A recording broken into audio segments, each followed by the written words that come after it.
नमस्कार दोस्तों।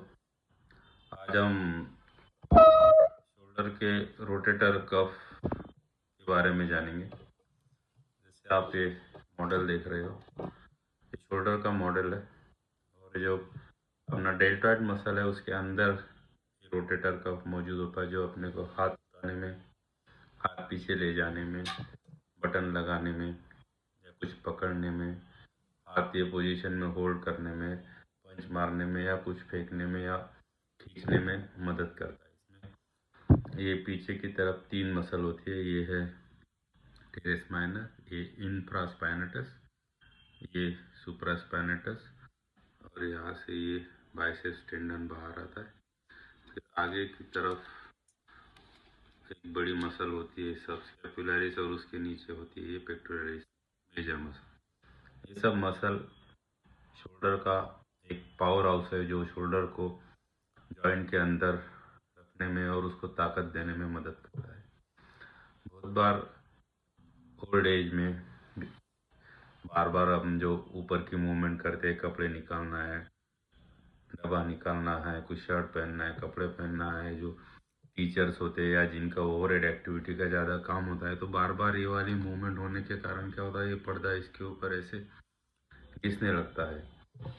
तो ऐसी कंडीशन में अगर इनिशियल स्टेज में आपको शोल्डर में दर्द है तो इमीडिएटली अगर आप शोल्डर सर्जन को कंसल्ट करेंगे तो कुछ मूवमेंट रिस्ट्रिक्शन, मेडिकेशन और फिजियोथेरेपी से आपका शोल्डर पहले की तरह नॉर्मल हो सकता है।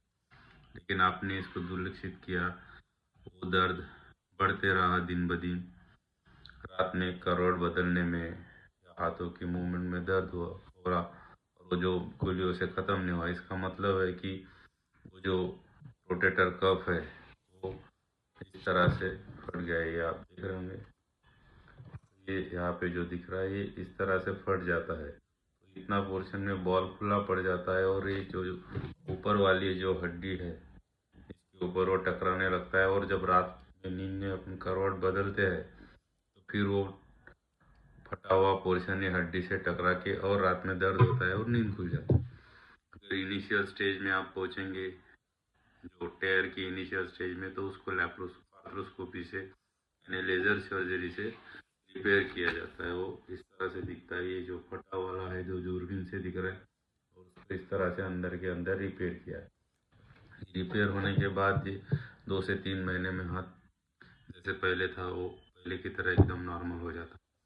लेकिन कभी कभी हम उसको ज़्यादा ही दुर्लक्षित कर देते हैं तो वो टेयर बढ़ते जाता है 2 से 3 सेंटीमीटर, 3 से 4, 4 से 5, फिर उसको नीचे लाना बहुत मुश्किल हो जाता है।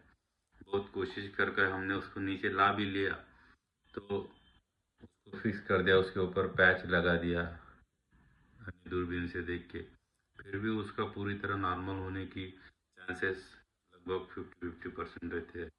तो ऐसी कंडीशन में बहुत बार जब वो रिपेयर नहीं हो पाता और हाथ में बहुत दर्द होता, हाथ नहीं जाता, उस कंडीशन में आखिरी इलाज फिर ये शोल्डर रिप्लेसमेंट बच जाता है, जिसको रिवर्स शोल्डर रिप्लेसमेंट बोलते हैं, जिसमें बॉल ऊपर की तरफ जाता और सॉकेट नीचे की तरफ आता है, ताकि जो रोटेटर कफ काम नहीं कर रहा तो डेल्टॉइड हाथ को पूरा ऊपर पीछे उठाने में मदद करेगा। तो ये आखिरी स्टेज का इलाज हो गया।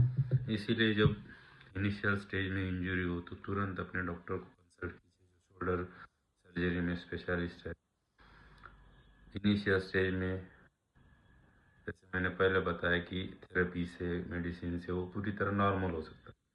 लेकिन अगर नहीं हो रहा नॉर्मल और एमआरआई में अगर उसमें टेयर दिखा रहा है, वो फटा हुआ दिखा रहा है, तो उसको बिना टाके के आर्थ्रोस्कोपिक सर्जरी से रिपेयर हो जाता है। उसी दिन छुट्टी भी मिल जाती है, उस कंडीशन में भी हाथ पूरी तरह नॉर्मल हो जाता है। लेकिन जब वो ज़्यादा ही फट चुका है और उसको रिपेयर करने लायक नहीं, जैसे 65-70 एज के ऊपर, तो उसमें फिर वो रिवर्स शोल्डर रिप्लेसमेंट करना जरूरी है। इसीलिए मेरा आपसे नम्र निवेदन है कि आप शोल्डर का जो दर्द है, अगर 15 दिन में, महीने में ठीक नहीं हुआ तो उसको दुर्लक्षित मत कीजिए, इमीडिएटली आपके शोल्डर सर्जन को कंसल्ट कीजिए। धन्यवाद।